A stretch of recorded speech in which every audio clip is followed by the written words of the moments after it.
Welcome po ulit mga kasabong. Muli kami nagpapasalamat sa inyong patuloy na pagtangkilik dito po sa aming YouTube channel na AG Game Foul TV.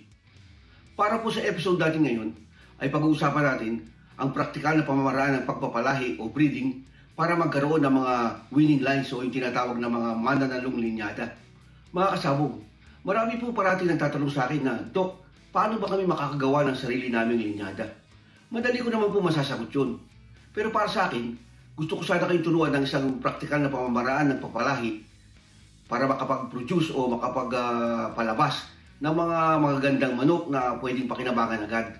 Para po makagawa ng maganda at sarili ninyong linyada, ay malaking panahon o matagal na panahon po ang gugugulin nyo dyan. At maaaring malaking kapital din ang kakailanganin. Dito po sa ganitong klaseng pagpapalahi, ay hindi kayo nakakasiguro ng magagandang produkto. Maraming masasayang po dito. Pagkain, panahon, kasama na rin po yung mga manok na marireject. Sa panahon po ngayon na nagbalik na ang sigla ng sabong, marami nagsasabong, marami nag-i-entry sa derby, maraming bumibili, marami nagpipinance, maganda po mag-concentrate tayo sa pagpapalabas o pag-produce ng mga manok na mataas ang porsyento na panalo. At dito po ay papakinabangan natin ito agad.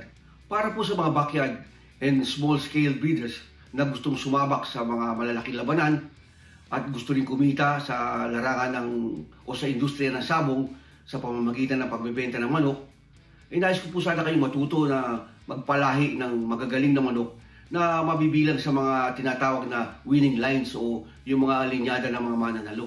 Para po sa akin, yung pong paggawa ng sariling linyada ay ipaubayan natin po sa mga may kakayahan o yung may sapat na panahon, may sapat na kapital, na kahit na maraming maging reject ay makakaraos pa rin sila. Mga kasabong, mag-uumpisa na po tayo sa topic natin ngayon. At uumpisa natin pag-usapan ang genetics. Ang genetics po ay medyo mahirap intindihin kung wala kayong formal training.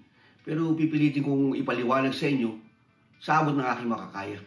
Ang pagpapalahi po ng manok, siyempre po mag-uumpisa sa breeding pair. Isa pong tandang at isang inahin. At kapag kinross nyo sila, ang mamanahin ng mga anak nila ay 50% sa ama at 50% sa ina. Dito po ay meron tayong tinatawag na X and Y chromosomes. Ito po yung mga nakukuha ng mga anak o ipinapasa ng mga magulang sa anak at bubuo ng kanilang genetic makeup. Ang babaeng anak ay makakatanggap sa ama ng X chromosome at ganoon din sa ina, X chromosome din ang matatanggap nila. Kaya ang babae po ay double X chromosome. Ang mga lalaking anak naman po ay makakatanggap sa ama ng Y chromosome at X chromosome naman ang manggagaling sa ina.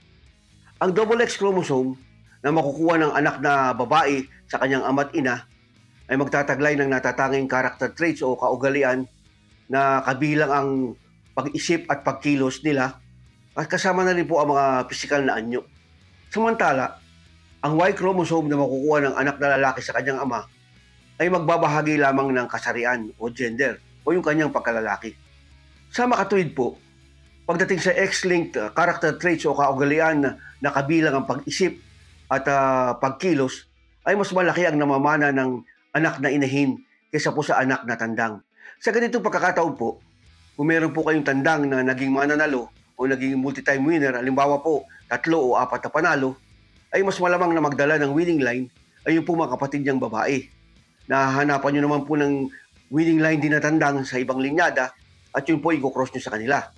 Sa ganitong paraan po, ay mas malamang na maging mananalo ang kanilang mga anak. At kung wala naman pong kapatid na inahin, ito pong inyong tandang na mananalo, ay maghanap kayo ng mga inahin na galing din sa mga pamilya ng winning line at ito po ang i-cross nyo sa kanya. Sa ganitong paraan din po, ay hindi tayo nag-eksperimento. Dahil alam po natin na ang ating pinapalahi ay parehong galing sa mga linyada ng mananalo o yung mga winning line na tinatawag.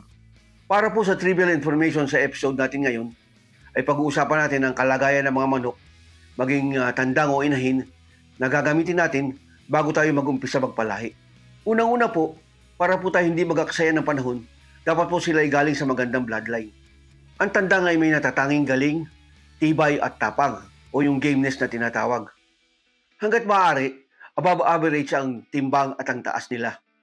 Napakahalaga po na sila'y malulusog at walang mga depekto o hanggat maaari din na hindi sila nagkasakit simula ng pagkabata. At para din po maitaguyod ang kalusugan ng mga sisiw na kanilang aanakin, dapat po sila ibakunado sa lahat ng klaseng peste o yung mga infectious diseases na tinatawag. Importante rin po na walang bisyong mamanahin ang mga anak, tulad po ng mga matamlay kumain, yung mga sumusuot kapag nakikipaglaban, yung mga kumakapit muna o mahabhab bago pumalo, kasama na rin po yung pagiging salbahe o yung one fighter at marami pang ibang bisyo. Dapat rin po na malakas kumasta ang tandang at normal na nagpapakasta ang inahin. At mas maganda rin po na kung ang inahin ay marunong mamisa at hindi nangangain ng itlog. Siguraduhin din po na walang mga sapola ang tandang at inahin. Malaking bagay din po na meron kayong maaliwalas at maluwag na breeding pen at merong malinis at maayos na pugad paitlugan ng mga inahin. Ang mga manok na ating pinapalahian ay dapat nabibigyan ng mga magagandang klaseng mga patuka na naangkop sa pagpapalahi o yung breeding ratio na tinatawag. Sila rin ay dapat masuportahan ng mga vitamin and mineral supplements para masiguro ang kanilang kalusugan sa araw-araw na pagpapalahi. Doon po sa amin sa farm ay binibigyan namin ng mga tandang ng Alpha 1 couplets 3 times a week at nagbibigay rin po kami ng Power Point Cobra 2 times a week para po lalong ganahan kumusta ang aming mga tandang. At para naman po sa aming mga inahin ay naghahalo po kami sa tubig inumin ng Set Pro 4 3 times a week. Maraming salamat po ulit mga kasabong sa pagpanood ng episode natin ngayon. At sana po na-explain ko maigi at naintindihan nyo rin. At muli, huwag niyo po kalilimutan na mag-like, share and subscribe dito po sa AG Game Foul TV. At pati na rin po yung AG Game Foul Facebook page, i-follow niyo po ako doon.